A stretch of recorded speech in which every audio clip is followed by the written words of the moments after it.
চোখ বুঝে নির্দ্বিধায় বিনা প্রশ্নে যাকে স্বীকার করতে হবে মানতে হবে তিনি হচ্ছেন আল্লাহ সুবহানাহু ওয়া তাআলা এবং তার নবী জনাব মুহাম্মদ রাসূলুল্লাহ সাল্লাল্লাহু আলাইহি ওয়াসাল্লাম। অন্য কাউকে কোরআন হাদিস দিয়ে যাচাই না করে কারো মতকে গ্রহণ করা যাবে না।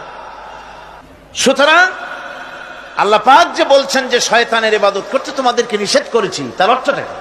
তার অর্থ হচ্ছে যে মানুষ শয়তানের আনুগত্য করে, শয়তানের কথা মতো জীবন পরিচালনা করে, শয়তান যেটা বলে সেটাই করে, শয়তানের ওয়াসওয়াসা দিয়ে সে পরিচালিত হয়, কোরআন এবং হাদিস দিয়ে নিজেকে পরিচালিত করে না।